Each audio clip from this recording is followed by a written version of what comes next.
Hello everyone, welcome to Talk About It Tuesday for a very special edition. I'm Adrian DiMatteo, founder of Tosca Coaching and Consulting, and today I'm thrilled to have on my younger brother, Adrian DiMatteo. We're going to talk about sonic diet. You are what you hear. Hi Mom, welcome. I knew you were going to be here, super exciting. It's a family affair today. For those of you who are new to the platform, I do this, Talk About It Tuesday, in order to bring different perspective, voices, and experiences to my audience as ways into healing, inspiration, personal development, and even leadership. So I'm super excited. Oh my gosh, Dad! Hey! This is so fun and exciting, and Adrian's here, so I'm going to bring him on without further ado because I know why you guys are here. I'm inviting him on, so let's see if he gets the invite. Yay! Hey, brother. Hey. Wow, well, what a special treat. It's like totally a family affair. Thank you. Yeah, my dad got the necklace. I love it. It's totally a family affair today. We've got Mom and Dad on, so watch out what we say. No, just kidding. But honestly, I've been really looking forward to this conversation, not just because you are my blood and my family, but I have so much respect and love for what you do in the world, for who you are, for all of your magic. And I just feel like an hour's not going to be enough for the world to see all of your gifts, but I think they're going to get a really good taste at any rate. And I know that, today we're talking about sonic diet. You are what you hear.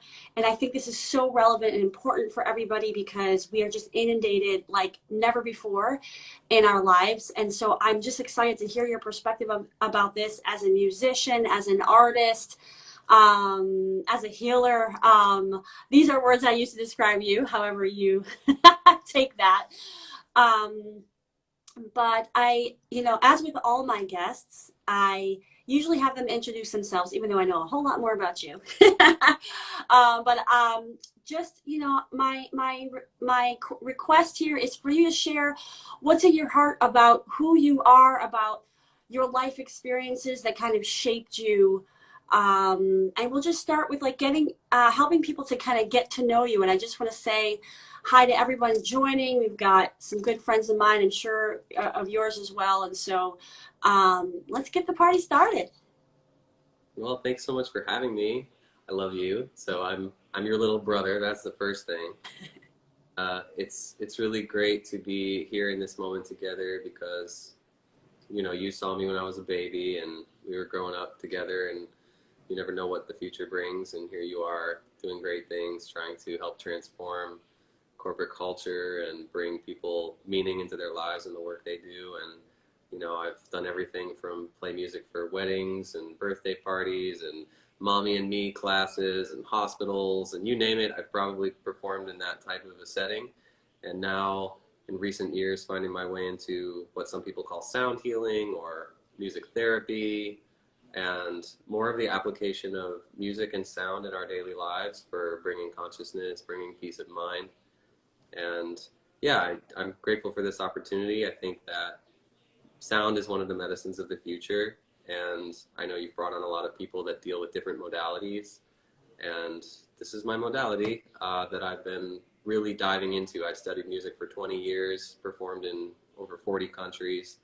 I have a degree in jazz guitar performance from the Eastman School of Music, and I've been very fortunate to encounter different indigenous traditions and perspectives, ancient cultures like Tibetan mantra recitation, Hindu mantra recitation, Native American people from throughout the North and South continent, both in their traditional settings and also having guests visit us. I do work with the Golden Drum. My teacher is Maestro Manuel Rufino, and he is of the Taino lineage, and he shares initiatic traditions and teachings.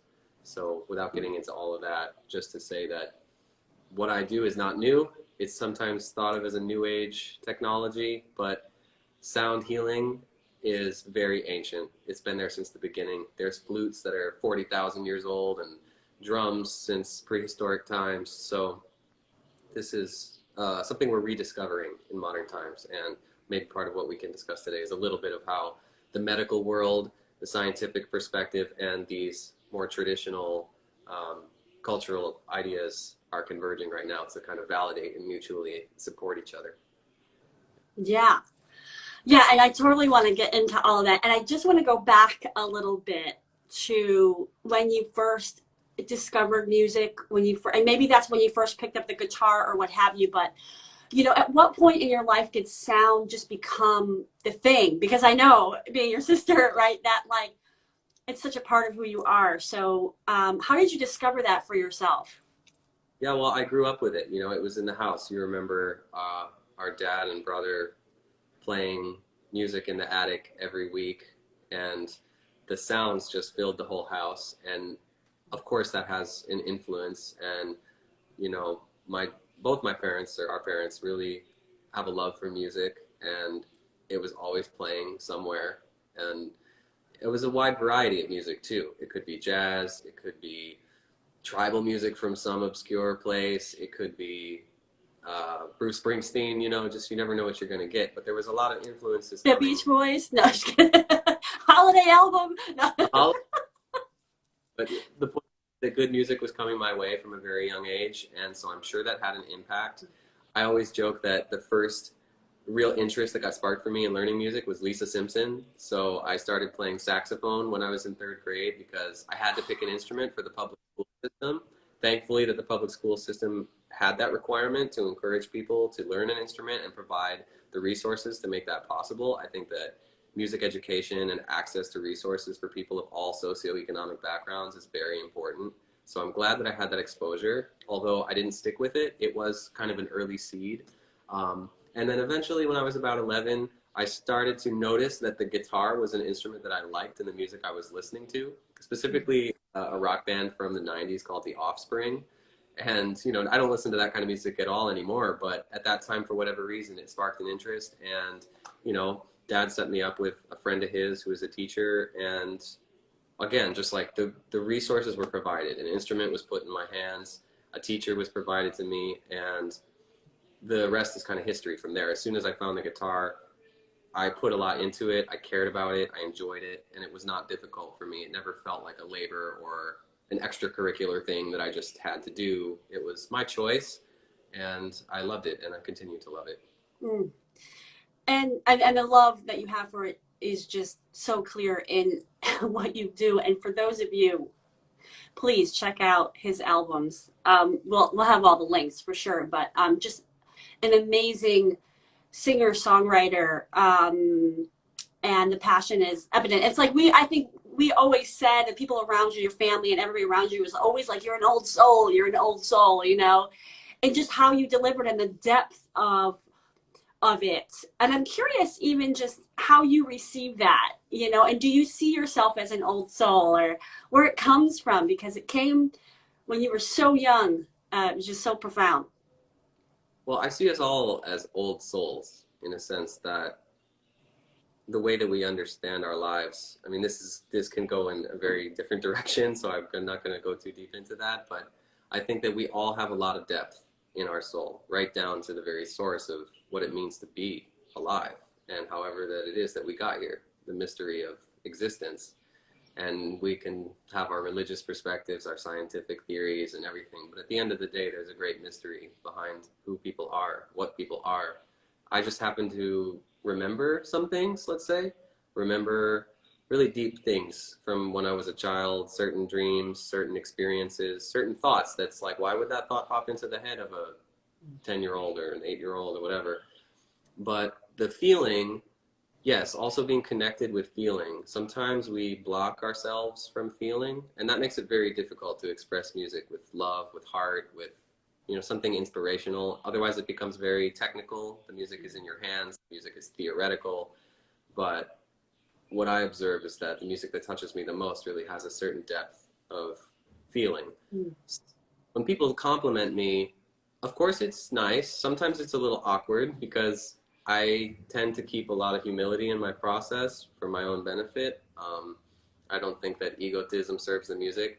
Being confident and knowing my skills is something else. I don't need anyone to tell me that I'm good at music because I have demonstrated to myself through my dedication, my practice, my hard work, getting into one of the best music schools, you know, in the world, and committing myself to that, passing my classes, getting gigs, working professionally. All of that validates me without needing a person to tell me that you're great. So sometimes I tend to say, well, thank you. I'm just, glad to be of service, glad to offer music to people, especially now that I'm doing music in the context of like healing and meditation and consciousness. Then it's not an applause. I've had the clapping on stage, the seeking popularity, there's a certain phase of my life where it's like, maybe I'll be as famous situation, and then learning to just detach from that the deeper part of what I'm doing with music is not about money, it's not about fame, it's not about any of that, really.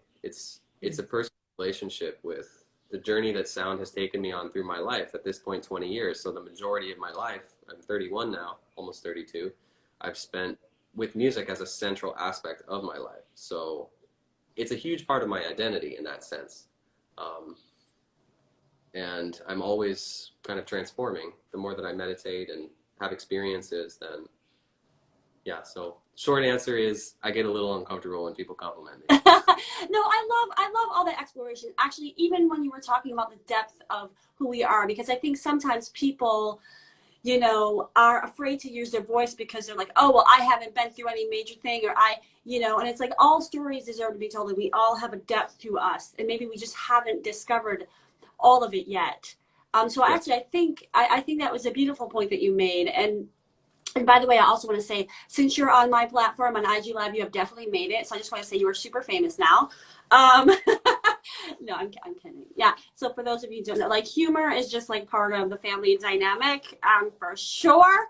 But actually, what I want to do is, before we get to like the nuts and bolts of this sonic diet conversation, I just want to hear a little bit more about your journey with music and with silence, and because you talked a little bit about, you traveled the world and what you've done with it, and how that's been a process of you kind of discovering who you are through those travels. Yeah. Well, in order for me to even have wanted to play music, first I had to listen to it. I had to hear it. So the listening comes before the music making. And that is very essential to realize, because we want to do something, we want to make, we want to create, and immediately get into the speaking, But first we have to listen. So it's just an acknowledgement of that aspect of it. So once I got caught in the vibration of music, like, I want to do this, it was from listening. And then I had to listen to my teacher. I had to listen to the recordings. I had to listen to myself practicing so that I could understand, am I doing what I'm supposed to be doing? So the silence was always there, the listening. And I had many influences. I was thirsty at the beginning for Delta blues especially, and rock and roll, classic rock. The music that I listened to came from very early in the 20th century. So that was partly why people called me an old soul, just because I had some inexplicable attraction to the music. It's not necessarily music that was around me. I found it. I don't even remember how I really found it. But so I started to learn. I went to the Eastman Community Music School, which is a public school program in the city of Rochester, New York, and I had a scholarship as a lower income inner city student. And that scholarship carried over into college. I was very fortunate to attend the school on a scholarship. And then during college, I was playing local gigs. I was, listening and learning from all of my peers and teachers.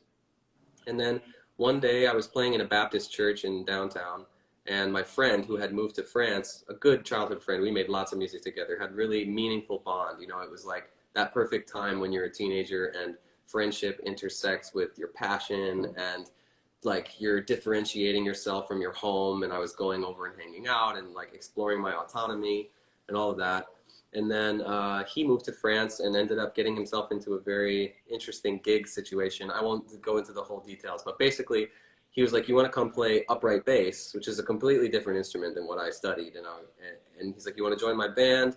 I live in France. You know, he travels all over the world. I was like, I have to say yes to this. It wasn't the vision that I was holding for my career, but it was an experience that I just trusted was going to bring some benefit to my life. So I moved to Nice, France, in the south by the Mediterranean, super beautiful. And I learned songs in foreign languages. We probably sang in about 10 different languages.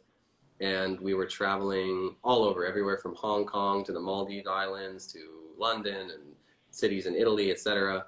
And I was learning French, which is another aspect of listening, and language and music. It's all related. Music is a language. And so exposing myself to other cultures, other influences, I was absorbing a lot throughout all of this process. But I came to the point where I realized I was an entertainer, you know, in the minds of the people we were performing for. It was all about, you know, making the party happen. Mm-hmm. Nothing wrong with that. There's a time and a place for dancing and partying and nostalgic songs. We were doing Stevie Wonder and, you know, popular songs from today that were Rihanna at the time and Adele and whatever. But I decided to move away from that. I got an invite right at that time that I was really meditating about a shift, and I went to Qatar in the Middle East between Saudi Arabia and the United Arab Emirates, Dubai. So it's kind of right in there. I believe it's the Persian Gulf.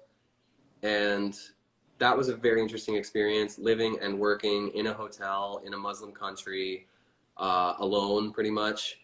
And I was asked to stay on for a year, but I felt very called to keep going in another direction. So I was following my intuition away from money, away from the kind of, you know, lifestyle of the rich and famous that I was right there in the midst of. And thinking part of myself, like, what am I walking away from? Am I crazy? Am I ever going to be able to earn money like this doing music? You know, should I be so, I don't want to say selfish as to try, you know, it felt like I should be careful. And even my employer at the time, the manager, he was like, oh, you think you can make the same amount of money doing this anywhere else? Like, how are you going to do that? And he basically disempowered the belief in my mind. He was like, you can't do it. This is the peak of your situation, and if you walk away, you're walking away from, you know. And I was just like, that didn't faze me.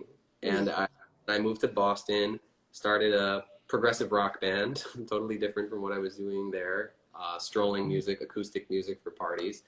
And then there is when I reached out to someone I had met along my journeys because I was interested in connecting with people in the Boston area. They introduced me to some friends of theirs, and it turns out that it was a circle of people, and there was beautiful music from different cultures, indigenous music, and I was exposed to a whole nother dimension of sound and music that I had never encountered anywhere. It was like, this wasn't in college, this wasn't on the radio, this wasn't in any of the venues where I was performing. It was almost like a secret dimension of sound and music opened up for me all of a sudden. And the experience was very profound because people there were listening from a standpoint of, this is a meditation.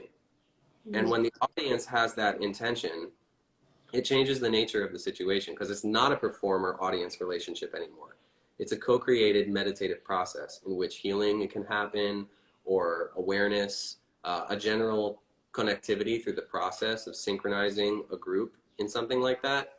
And so I was immediately kind of entranced by the indigenous cultures that I was just beginning to catch a glimpse of. And I just told the person that was kind of leading the event, I was like, I really want to learn more. I want to participate in more. And the rest is history. I've, you know, since that time been almost exclusively focused on sacred sound of indigenous traditions and ancient cultures. And now the science that supports it, just because I observe that certain people really need the science to feel like it's legitimate. But that's science from the Western European colonial kind of model of the past 200 years, but the ancient people have a different science. Oh my God, you know, it's just so crazy when you're like going through your journey. I'm like, oh my God, I forgot about that. Oh my God, really? And I'm not sure I knew that you had an opportunity to stay in Qatar for like a year. I'm not sure if I remember that. But all the while, I think that's one of the things that I have always loved and respected about you was your conviction in going your own way despite societal messages or despite, you know, messages externally that are to the contrary of what your your soul was kind of guiding you to do. So and I'm curious, um, now, right? What's like what's bringing you joy in the musical journey? Like, because you have like this whole repertoire. You talked about, this sacred music, and I'm curious, like how you sacred sound, like how you define that. I'm just curious, or is all sound sacred? Like, not to get too philosophical here, but you know what I mean. Like, I'm curious what that means to you. Yeah, well, I use certain words that make sense to average person in conversation. The labels are very arbitrary, let's say, because yes, on the one hand, everything is sacred, but if we just go and say, well, everything's sacred, then we have a hard time differentiating what brings meaning and value to our life from what is, bringing us closer to our vices, bringing more suffering to ourselves and others. So in a sense, the sacred to me, it's a state of mind that you have to be in. What is a sacred state of mind? That is the nature of the meditation of a person to discover that. What do we consider sacred? If we notice that there's something that we definitely don't consider sacred, there's an inherent rejection of it. Like I used to have this kind of attitude, like, oh, pop music is trash. They're only talking about sex and money and violence, which it doesn't mean that it's not sacred. It just means that there's a certain level of consciousness that is being explored in that arena. Is it good or bad? Is it right or wrong? I don't get involved in that. But as far as what brings me peace, what brings me health, what brings me the messages that help illuminate my consciousness, those, let's say the diet of that music doesn't really serve me anymore. I'm not averse to it, but I just, I don't eat it the same way that I don't eat meat anymore, or I don't eat a bunch of garbage food because I want my body to feel good. I have a certain diet of what I listen to help my mind feel good. And so sound healing is another term that I'm hesitant about using. It's the most ubiquitously used term when it comes to sound baths, music meditation. We call it sound healing. I call it sound meditation as well, because healing implies that there's something that's already sick. And I think a lot of people come to these experiences, they're not sick. They're not, traumatized. They're not psychologically imbalanced. They're not in need of healing. So why call it sound healing? Sound meditation is a little closer because it's like, all right, we're going to center ourselves and concentrate, and we're going to use the power of the consciousness to just be more present. And so these terms I use, but musician is one that I've gotten further and further away from, because I used to identify as a guitarist. And then I started singing a lot. So, okay, now I'm a guitarist and a singer. And then I was a jazz guitarist. And then I was put all the labels on me that you want. But at the end of the day, it just is very limited. So I began to differentiate myself. Now I work more with sound. And I was approached after appearing in a New York Times article to write a series of articles for a website called Hi Magazine, Heard It in a Magazine, and they specialize in audiophile content. So I write the articles, I read them, so you can listen to them as a podcast. They're about 10 minutes long. And so I started to write about sound and music, and I've completed the first draft of a book that's going to be published later this year called Elements of Sound, and I have a Facebook group that goes by the same name. You can join it for free there, where I share content. So now I'm writing about sound. So it's getting increasingly abstract, like, okay, I play guitar. Now I'm writing about the nature of sound and consciousness. So what is the label? What is a musician? What is a teacher? What is something that is sacred or not sacred? We have to, define our terms to some extent. But let's just say that the sacred is what liberates us from our self-imposed suffering and brings us closer to our understanding of nature. I love that. I love, first of all, I love that definition. This is why I love talking to you. This is why I'm so excited, because y'all, you're getting Adrian's dropping some knowledge. And by the way, for all of you here live, feel free to put questions in the chat. Like, that's what this is for, a place for you to also participate if you want. And actually, Lauren Puma, a good friend of mine, comments that, she's realizing that some of the songs she used to like doesn't resonate with her anymore because her consciousness has expanded. But one of the things that I want to mention about what you're saying is this idea of labels and it's like that we are multifaceted human beings, but you know, we are constantly asked to define ourselves and put ourselves in boxes. And I know that like you struggle with that. I certainly struggle with that. Like we all have different, lots of passions and lots of interests. And so, and I know that like, I appreciate you sharing some of these like even definitions, right? Because they get so muddied when we use them all the time, and then we don't really think about, well, what does it really mean when we say this, that these are the things that I do. And I don't even want to say like these are the things that I am, because they're not, you know, the things that we do.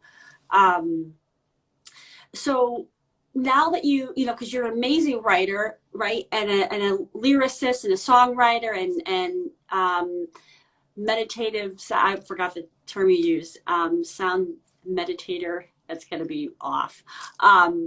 What? Like a sound meditation facilitator? Yeah, okay, right. So, so with all of these things, like where for you, because you talked about in your first journey, right, listening was such a big part of like then being able to do and play and produce. But how has sitting in silence been a part of your journey of discovering like what is right for you? Because you've made a lot of different shifts, and they all make complete sense when you talk about it. But like, I know that people that are sitting in this, like, I don't know what to do next, or I don't know where to take my skills next, you know, how do you then come to that and be at peace with that choice you made, with that next step when you were unsure? Yeah, there's a lot of ways to go, but I never really had regrets about my decisions. Maybe that's because I made good decisions, so to speak, and I trusted myself, and I have nothing to regret because I didn't fear opportunities that prevented me from following them. So there is a certain amount of courage and fearlessness and trust that has to go in that process.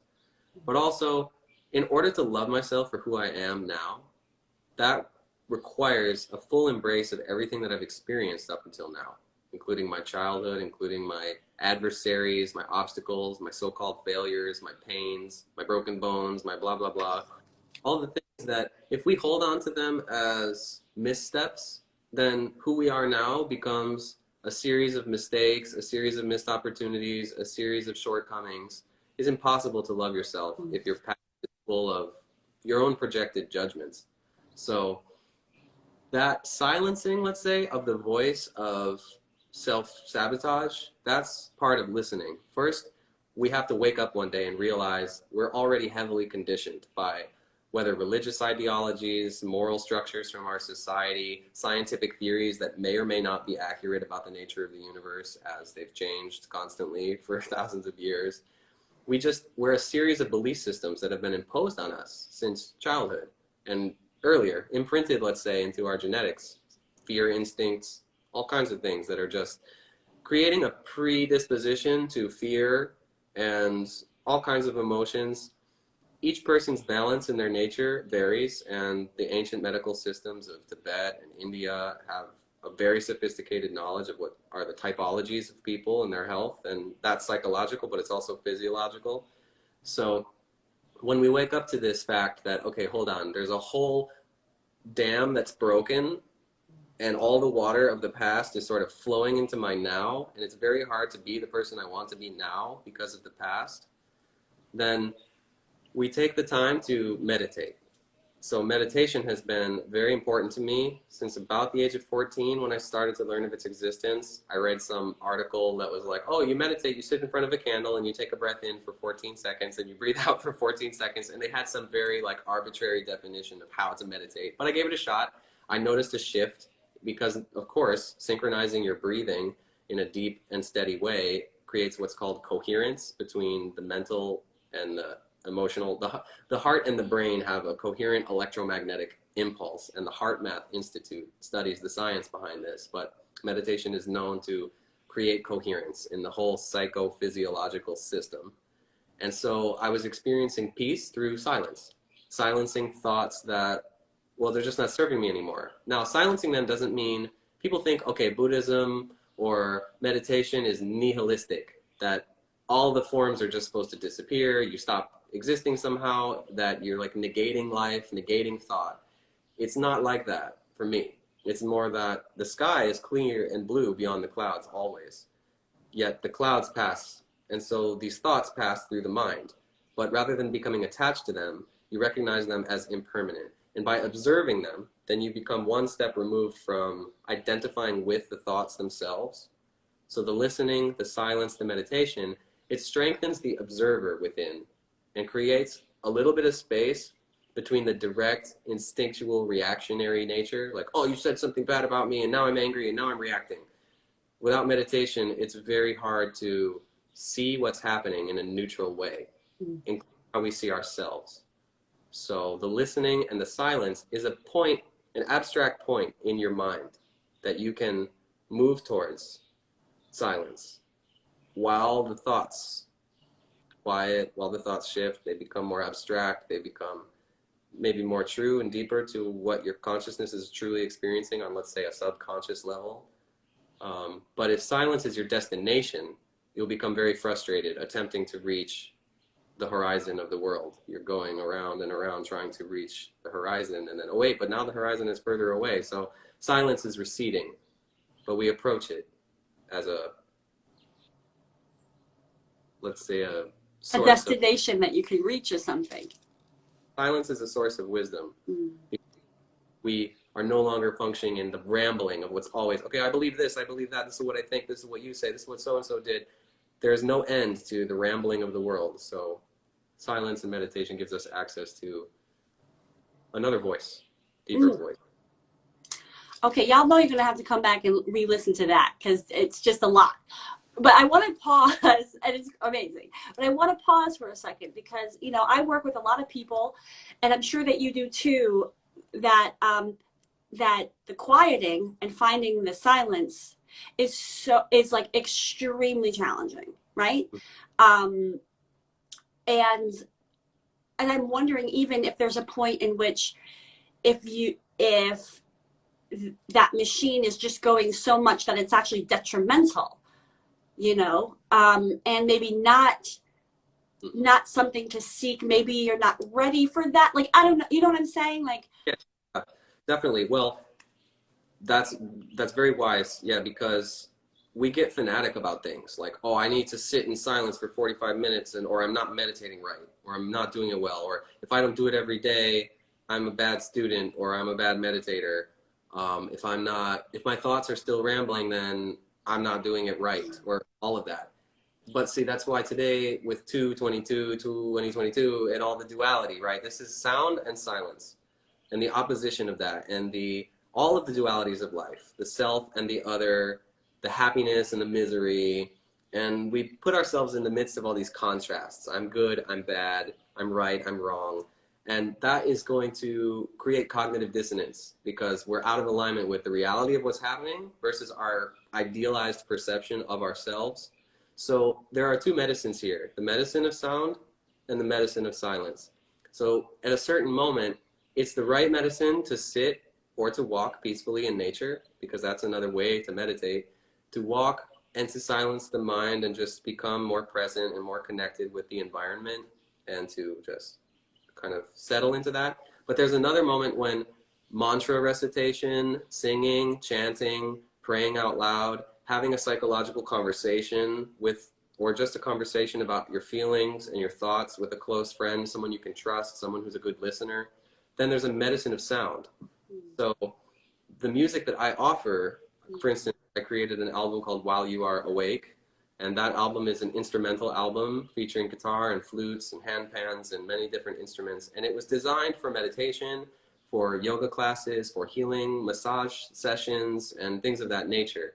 The music is specifically for that, to help hold space, because a lot of people's minds are so busy and the world is so noisy that for them to immediately enter into silence is very strong.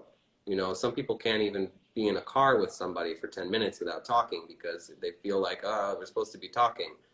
So yeah, you can shock yourself. You can make yourself very uncomfortable. And it's mostly just the fear that's creating that. And then you start to scratch and itch and move around and all forms of distractions to keep you away from the practice. But sound meditation is helpful for creating an environment that is more conducive to silence. And it's like an intermediary.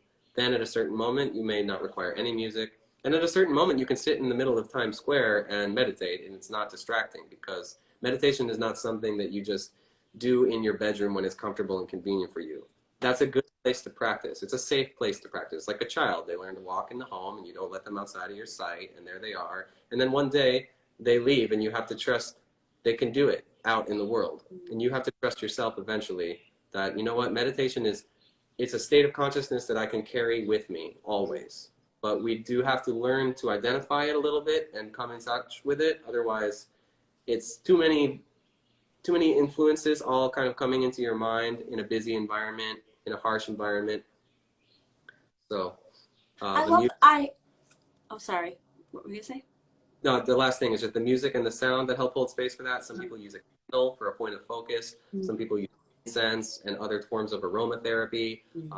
Having plants in the room, having a dedicated space in your environment where you know, like, this is where I go to sit and meditate, you know, where the TV's not on, where the light is softer and more natural light.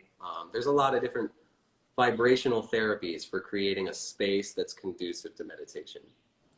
Yeah, I love that you're sharing all that, because there's so many ways into it, and there's like a predominant perception about what meditation is, and just to kind of like integrate, or just kind of, you know, help people kind of realize all the tips you're sharing, you know, like walking meditation, and there's allowing sound in as an entry point in, and there's, you're setting up your space, and there's looking at a candle, there's things that you can actually like bring in to help you in the journey, if people are hitting a wall with like not feeling like they can do it, or find a way, and that actually feels good, that actually is enjoyable. Well, And I would add to that, some people, they want to feel good, but that can be a big obstruction to the practice, because a lot of times we're so busy avoiding our real feelings, our frustrations, our fears, that feeling good becomes a vice. It's like, well, I have to feel good. I need to feel good. If I don't feel good, then I won't do it. And at a certain moment, we need to be prepared to face our difficult feelings in order to finally overcome them and understand them and heal them. It's not putting it in a corner and ignoring it. Now, if it's a trauma that is so strong that it can't really be faced, then better to go easy with that, and, you know, focus on self-care and love and all the things that you need to at least enter into a more peaceful state. And then when you're ready to face something, then go deeper into the practices. There's always a deeper place to go, but I would just caution people against seeking meditation as a means of feeling good, because the states of consciousness that will arise in meditation are very profound, and we could say that they feel good, but it's beyond the whole duality of good and bad. They're indescribable states. These are states that are very, I would say, peaceful. It's just important to look at that aspect. Are we running away from difficult feelings? Yeah, no, I appreciate the clarification too, because I think part of what I had meant in my sharing was also was more of like finding a way in that you you will actually consider, you know, but right, because there's so much resistance in these other ways. But yes, I love this, like just being in non-judgment of the feeling, but just allowing ourselves to be in silence, and whatever comes you know, I say in silence, right, in meditation, and allowing what comes up regardless of comfort or discomfort, and knowing that it's serving us regardless, that it's not something to shy away from. Yeah. And I want to go back, because Mom, Wendy, asked the question earlier, and I just want to hit on this. You know, she's wondering about, can you help someone discover the sounds and spaces in between are what we need most in the moment? Well, what I understand by that is reading between the lines of our experiences, because Miles Davis said something along the lines of, I'm always looking for the notes that I can leave out. So when we are composing something, let's say that we're making food, we choose what ingredients we're going to put there. but the ingredients that we put there are very few. And so in reality, we leave out most of the ingredients in the world. It's not, it's just as much as it's a putting of something there, it's a leaving out of a lot of other stuff. When a sculptor makes an image, it's not what they put there, it's what they remove from the clay. And that reveals the art within the clay. So with music, there are the notes that you put there, but they're only separated by silence. Without silence, there's no rhythm. Without silence, you don't get da, da, da, da, da, da, da, da, da. It creates a balance between sound and silence. So we can't have a conversation with somebody where we're just talking all the time like this and we never stop and we're just continue blah, blah, blah. You know, we need to pause, leave the space, allow the person to process, allow the person to respond, allow ourselves to listen to the person's response. So it's just recognizing that both aspects are really important to balanced giving and receiving experiences. So what to leave out? Well, you know, when you notice that you have a lot of self-hating thoughts, you can probably leave those out, because self-hating thoughts don't bring you any closer to loving yourself until maybe you get so sick of the self-hating that it is a catalyst for you to love yourself. Then we can say that it serves its purpose. Until it doesn't anymore require, you know, our attention. Then leaving out judgment of others, leaving out hatred, leaving out assumptions that we think we know something that we don't actually know, leaving out bitterness, leaving out resentment, leaving out all of it, right? So we can start by leaving out what is obviously toxifying our hearts. And I think that we can all agree in ourselves on what it is that's toxifying our hearts. Then we include more of the good nutrients, include more gratitude, include more, yes, I can do it, optimism, trust, courage, include more remembering what we love about life. Oh, I really love strawberries. Oh, I really love, you know, to be on a beach, or I really love my daughter, my son, my family, my friends, my home. You know, then we feed ourselves from those things, and we diet, we fast from the toxifying thought forms, which is how this sound and silence thing pertains to thoughts, because thoughts are a form of sound within us. And in the mantra tradition from India, you know, the silent recitation of mantra is considered to be the most elevated form of mantra recitation. You have chanting out loud, and then chanting softly like a whisper breath, and then you have chanting silently inside, and that's considered to be, you know, closer to the highest form of mantra recitation. So our thoughts are forms of sound, in my conception. Yeah. Oh, wow. Thank you for elaborating on that. I think that it's just really powerful. You know, yeah, it's like, again, going back to like, what are we letting in? What are we omitting? And also, and I know there's going to be some folks that are hard of hearing, or the deaf community, that are really interested in this conversation. So I do want to just read what Soul Shadow Photography, our dad, had mentioned here, just so that it's captured properly, which is, you know, he offers, I would offer that the meditation can take place while you are immersed in a task. My work creates a need for me to separate from the elements of a task that can feel like a burden. And the meditation, it kind of, the rest of the thought didn't get typed in there. But I just wanted to add that so that it's captured. Yeah.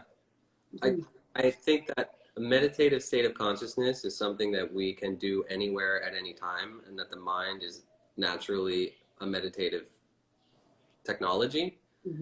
I do think it's very important for people to, at a certain moment, refrain from all action, refrain from moving the body in a specific way geared towards accomplishing a task, move away from listening to something, even like this talk. You know, people sometimes have guided meditations where the voice is telling them how to go through their process. Music, all forms of activity, there's a certain moment where this type of meditation that I'm talking about can't be done in any other way. It cannot be walking, it cannot be done talking, it cannot be done lifting objects, it cannot be done on a computer. It requires a willingness to totally surrender all of that, and to just sit or lie down, whatever, just be still. Turning, what is stillness?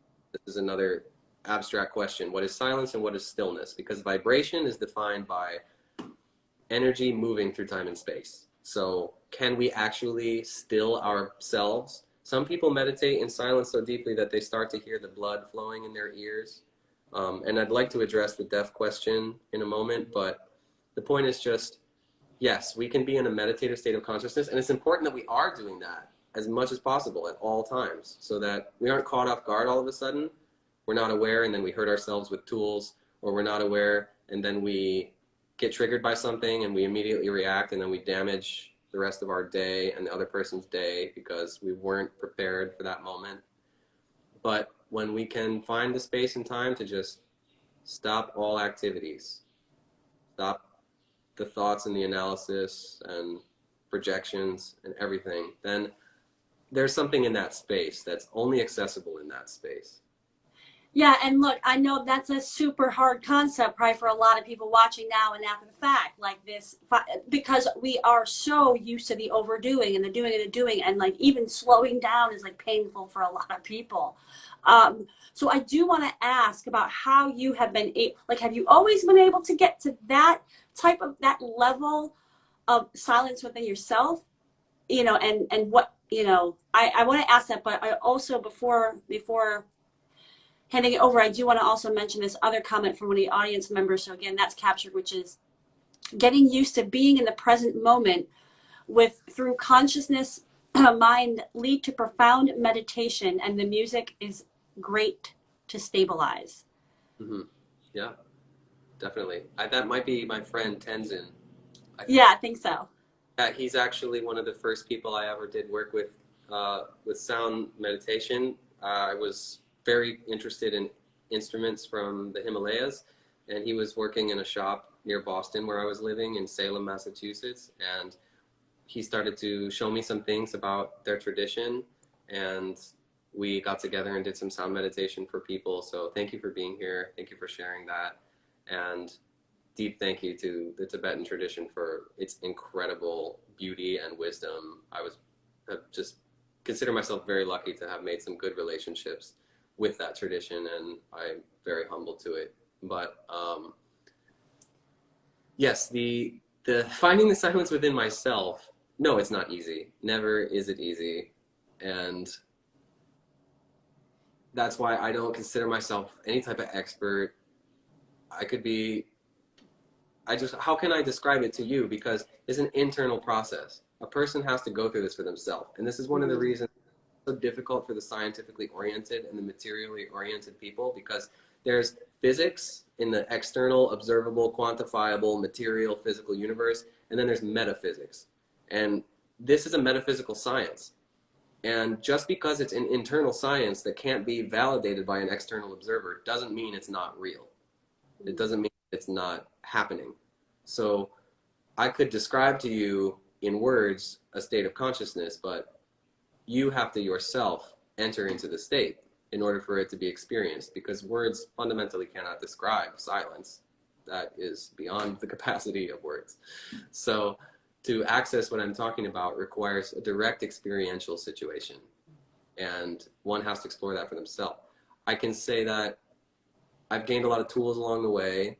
I've let go of a lot of illusions about what meditation is. I think that's a big part of it, is just letting go of what we think is happening, what we think is supposed to be happening. Because we get definitions and somebody teaches us something, and then we receive an instruction, and then it becomes our like operating functional model of what it is. But it's such a limited model. I mean, the Tibetan tradition, for instance, has thousands of volumes of dissertations from thousands of years of history about the nature of consciousness and all of the complex interactions between sensual perception and then the emotional response to sensual perception, the relationship between phenomena and reality. I mean, it's like meditation is on all these things, bringing the awareness of what's actually happening versus what we think is happening. So it's not easy. It's not an easy process, but effortlessness is something that we bring to the process. The more that we do it, it's like a muscle that we strengthen. The same way that you go hit the gym and you jack up your arms, you know, you can go into meditation and strengthen your capacity to deal with your feelings. You can strengthen your capacity to understand why people are behaving the way they're behaving. I love that. I love that phrase. I was just kind of writing it down. Effortlessness is what we bring to the process. I love that. What a beautiful thought. And I don't know if you want to circle back. I don't know if you want to say something about hard of hearing or deaf communities, or like if you had a thought on that. Well, our mother works as a sign language interpreter for the deaf at one of the leading, deaf institutions in the world. And, she brought up the point. She's like, oh, well, you should be cautious about saying you are what you hear, because maybe that will offend deaf people because they don't hear, but they still are, And so I appreciated that thought. Of course, 99% of the audience that I'm catering to with my book and my music is not necessarily deaf people. It doesn't exclude them, but the terminology that I'm using and the way that I'm speaking is not meant to exclude anybody. And I know that our culture is in a moment right now where it's very sensitive. Anytime that you do or say anything that may pigeonhole a group of people. So I did a little research to try to understand. And from what I can find, a lot of deaf people have either severely limited hearing, some amount of hearing, or they were born with the capacity to hear and lost it later in life. Fewer are the number of people who are born completely deaf, having no prior experience with sound in this life.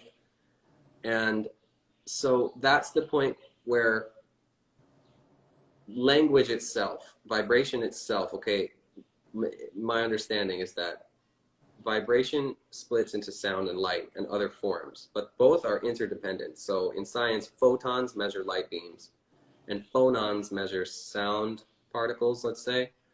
And every single thing that vibrates produces both sound and light, including an atom. So at the atomic level, sound and light are happening. This means that literally your body and the cells of your body produce sound. Now, those sounds are not audible to your ears in that spectrum, because the human hearing spectrum is between approximately 20 hertz and 20,000 hertz. Anything outside of that audible hearing spectrum, we are deaf to as a species. But other animals on this planet can hear those sounds. That's why a dog whistle, because a dog has a wider hearing range than we do. So just because you can't hear the sound doesn't mean that it doesn't affect you. And it doesn't mean, because the vibrations can penetrate your skin and your organs, and we're using ultrasound and sonogram and all kinds of technology that have a very real impact. Radio waves and the transmission of vibrations through space, we don't just hear the radio in the air, but it's there. And as soon as you tune a transmitter to it, then you receive those vibrations and you can hear them. So in ourselves, that's a metaphor for what's happening. Now, if a person speaks sign language and therefore has, let's say, a visual representation of thought forms, things that I'm saying still apply. A deaf person can have negative self-talk in the form of the visual language in their mind, whether they're seeing signs or images, however the person processes their reality. Obviously, this is not an experience that I can speak to directly, but it's just to acknowledge that really language itself, communication, concepts, and the feelings that arise from them are something that are shared by both the hearing and the deaf community. So I don't believe that the conversation excludes them. Gotcha. Well, thank you that was just a beautiful just sharing of your perspective on that. And it makes me think of, we talk about energy, right? Like you walk into a room and you can sense what's going on without anybody saying anything. And I am curious for the conversation around the light and the sound piece. Like I just love to hear just a little bit more about that, because it's an interesting concept. Well, at that first experience that I mentioned to you that I had when I came back to the States and I started to connect with indigenous people, there was somebody there who, in the morning, they gifted me a guitar. This was the first time we met, and they gave me a very beautiful guitar. a fully steel guitar, like an old Delta blues style guitar. And they said, study how the fractals of light interact with the fractals of sound, which is a very like, whoa, what does that mean? What's a fractal, you know? And, and I was like, in my mind at that time, sound was over here and light was over here. And what do they really have to do with each other? I mean, they seem to have just as much to do with each other as a cement truck has to do with a flower, you know? But on looking through the Buddhist perspective of interdependence, eventually we have to acknowledge that all things in the universe, literally everything, is fundamentally interconnected. There's no way to completely separate something from the rest of the universe. And so, okay, maybe there is something to this about sound and light being related to each other. Now, I discovered, or I was exposed to cymatics, and cymatics is a field where vibration is passed through a medium. So the traditional cymatics experiment is that you have a metal plate and you pass sound vibration through it with a bow from a violin. You strike, you drag it along, and the grains of sand are placed on top of the metal plate. And so when you grind the bow against the metal plate, the vibration causes the sand particles to reorganize into geometric structures. And depending on the frequency that's created, different geometric structures emerge. And these are highly ordered geometric structures. And so cymatics, that was hundreds of years ago that was already being observed, at least. I mean, of course, this, I'm sure it goes much further back, but as far as what's been recorded in our scientific, you know, literature. So this idea of cymatics already is showing that sound vibrations create geometric structures in particles. And it just goes from there on and on to show also the fact that, like I just mentioned, that the science has shown that everything that vibrates produces light and produces sound, whether that light is within the visible spectrum or not, whether that's the audible spectrum or not. Most of it is not. Most of the information in the universe is outside of our sensual perception capacities. So we have to use our inner vision. And that's why when you close your eyes and you imagine that there's a mountain and birds and you're there with somebody, you can visualize all of that. There's a real dimension of vision beyond what you see. And so this is what I mean. There's an inner dimension of hearing and of listening. Ears hear. And that's the silence part, is you discover this voice that's like, wow, that's real. Just because no one else hears it doesn't mean that I don't hear it. So the relationship between sound and light, when you think something and then you go and you create it, like, oh, I have this idea. I want to invent this. First, you have some thoughts. You write it down, you draw it, whatever. Next thing you know, you have a physical object that you've manifested out of your thoughts. You're talking to someone. They inspire you to take an action. Maybe somebody says, you're a jerk, and then you punch them in the face. Okay, so words, sounds have become a person's bloody face.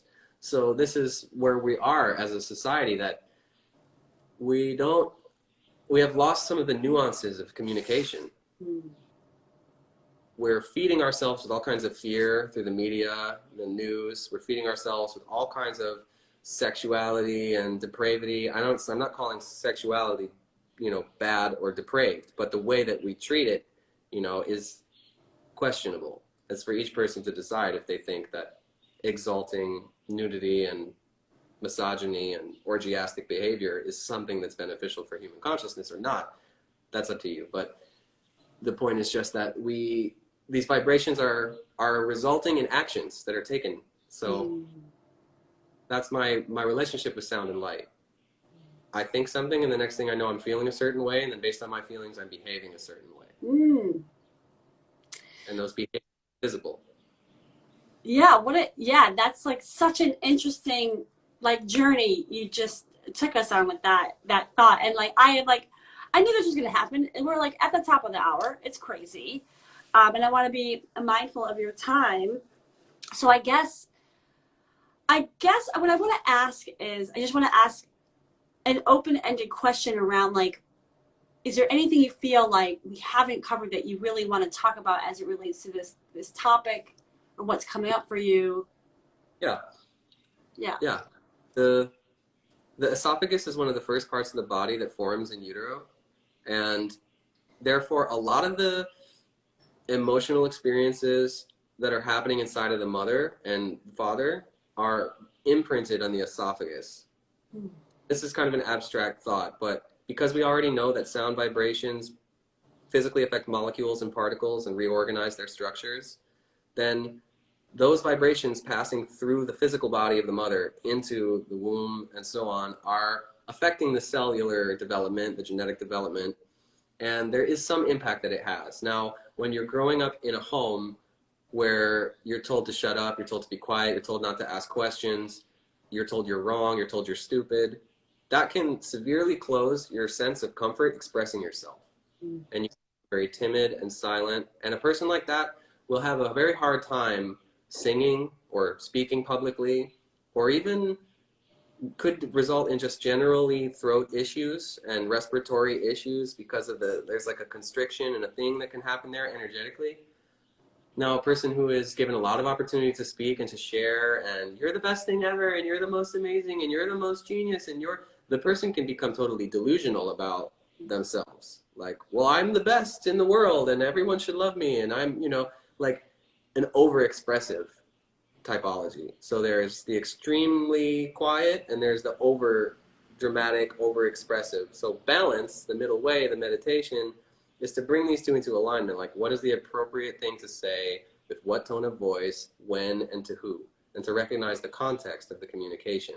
So with that also, the vagus nerve connects the brainstem down through to the pelvic bone, basically, and this nerve runs through the entire center column of the body. And when you speak, you feel the vibration. Like if you place your hands on your chest and you just go,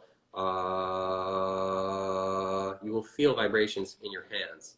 And therefore, all of the vibrations are kind of giving you a sonic massage internally. When you sing, when you chant, when you speak, it can help stomach pain. It can help open your heart. It can help with your lungs. The respiration for the breath is a form of pranayama, or, energetic yogic breathing. It's a whole deep science there. So singing, chanting, talking, praying, speaking, these are not just concepts. These are also have a relationship with your physical body. So I don't separate the physical body from the emotions, from the thoughts. The universe is mental, is what it says in the Kabbalah, the Kabbalion.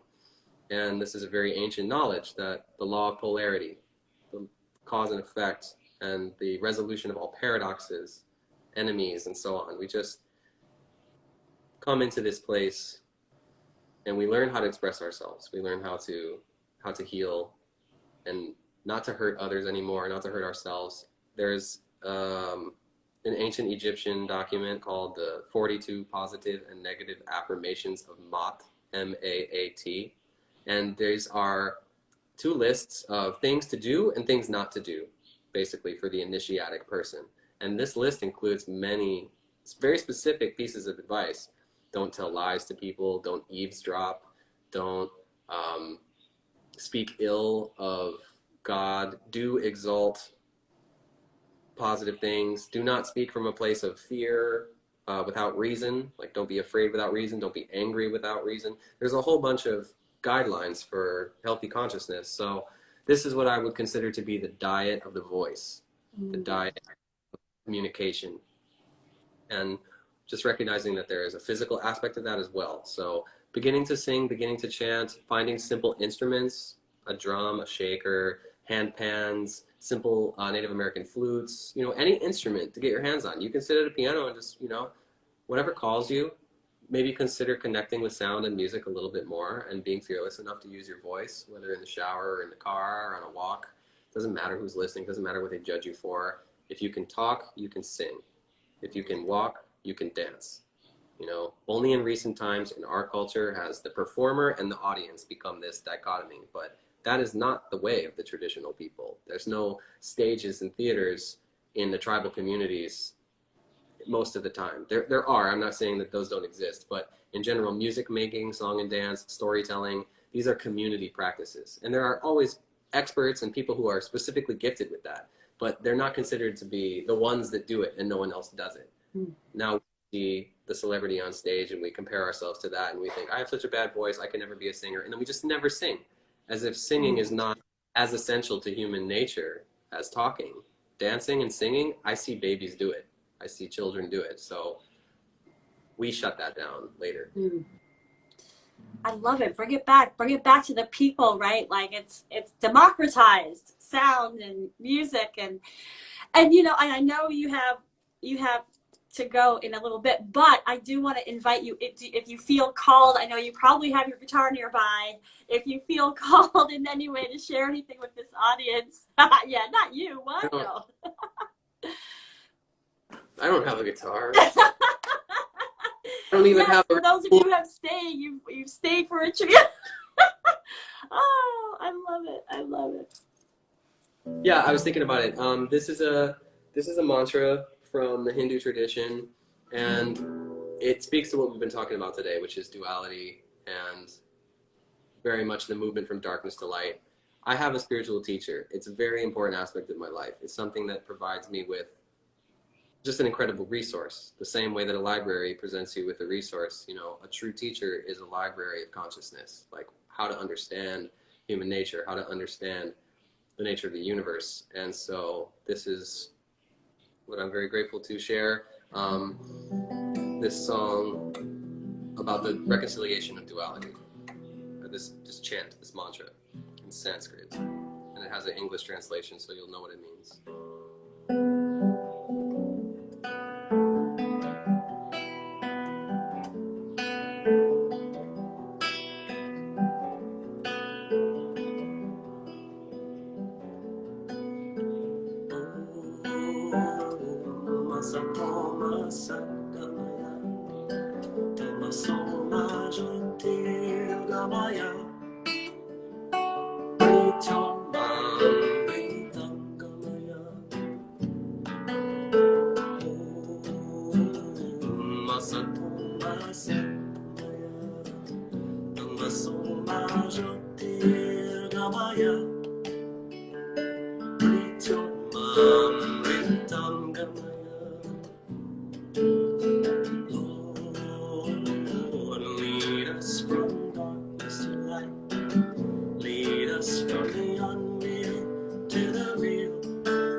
Oh, thank you.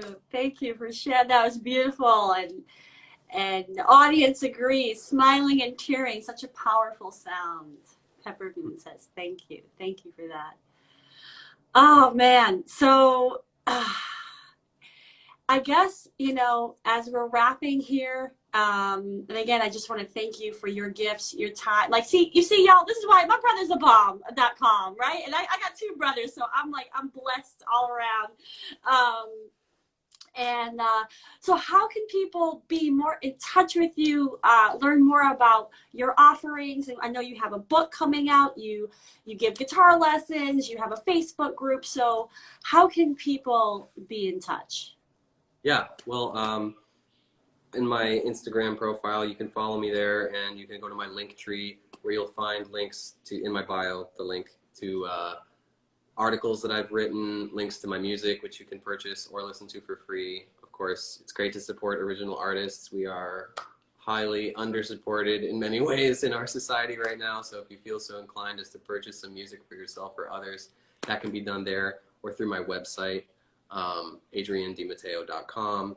And yes, on Facebook, the group is called Elements of Sound, which is also the name of the forthcoming book. So if you join there, follow there, you'll definitely be in the loop about things. I'm sharing content there too about sound in general. So if you like this kind of information, there's going to be a lot more to find there. And through my website, you can subscribe for my newsletter, which I release approximately once a month, just a little update and kind of share with you the things that I've been creating. I got music on YouTube. I'm all over the place. If you play guitar, I have an app called Chord Atlas, which is for learning chord voicings. So that might apply to you. Yes, hard to list it all, but find my content, consume it, and share it. I love it. The best thing that you can do, because people like me depend on the support of others, in a sense that I do this for me, but you know, the doctor isn't needed without a patient. The king isn't needed without a people, you know, and so a musician isn't needed without people to listen. So I appreciate you listening and considering it, and I'm just hoping to put more tools into your hands to lead peaceful lives, understanding your nature and the nature of others, and that will bring about a more harmonious world for us all to live in and share. Yes, yes, so much. You have so much to offer. So thanks for sharing all the places people can find you. And you know what? In this moment, I'm like, all right, the portal is open, right? We didn't even talk about 2022. We didn't even talk about the twos. But I guess I wanted to ask you, because I know that you've got to run too, but what is it like? What is it you're calling in for your life? And where we have this community of people that clearly support you. What are you calling in? What are we manifesting?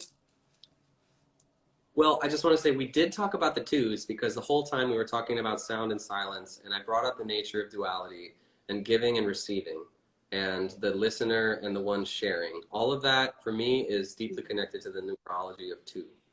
And, you know, two transcends through three in the image of the Holy Trinity, which is not just a Christian image, but it occurs in many cultures. And the two come together. It's a sacred mathematics. My teacher has described it before. How is it that one person comes with another person, becomes two, and then a baby is born and two becomes three, but the family is one? And so I'm calling in more meaningful relationships and connections with all the people in my life, you know, to deepen my friendships. There's a lyric in one of my songs that says, love someone you love a little more.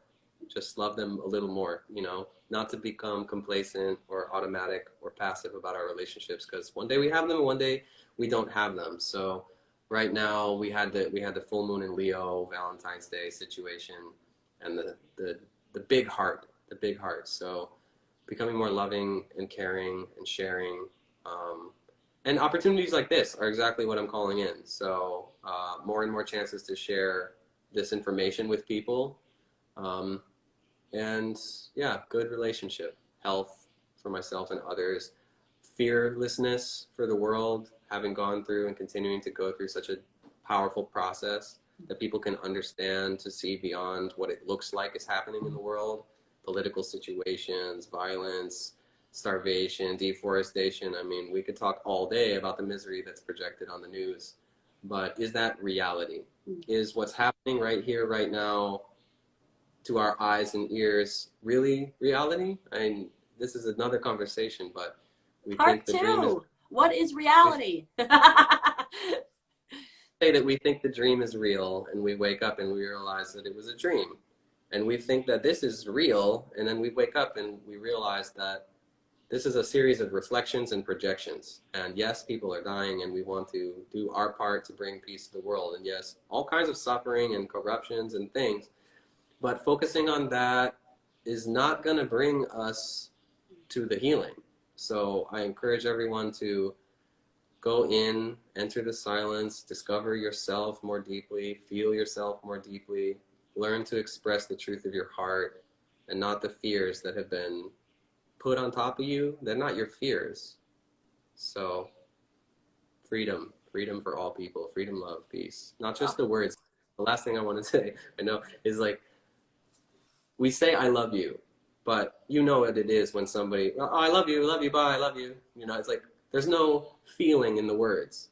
So when I say peace and freedom and love, I don't mean that in some ideological way, you know. So I hope that we can spend more time feeling free and feeling peaceful and feeling loving and projecting that through the power of imagination and vision to all people, because that's the capacity of consciousness, the true power of the human consciousness to affect reality, you know, through these vibrations. So get in touch. Yes, yes. Ah, I feel that deeply, and I definitely wishing all of that for you, for us, for everyone, you know.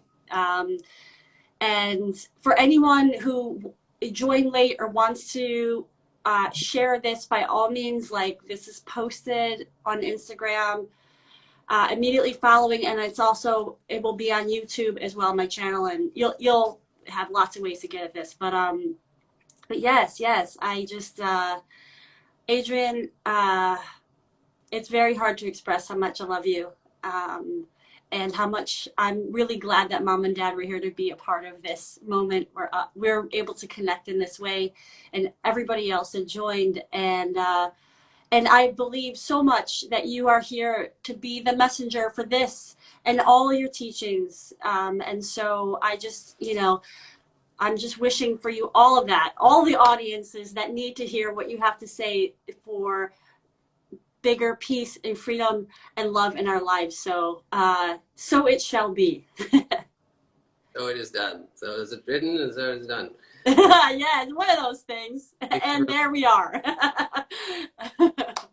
For allowing me to be here, and this is by no means my knowledge or my teachings. I am standing in the shadows of like some really beautiful wisdom, and thank you to my teacher, because a lot of what I have to say I'm just regurgitating. It's like a baby bird, just like you know. But I don't think you're giving yourself enough credit. The way you say it, how you say it, your way in is completely yours and your own. And so I thank you. And Pepper Moon says thank you both for sharing your gifts. Aw, thank you. Thanks for joining.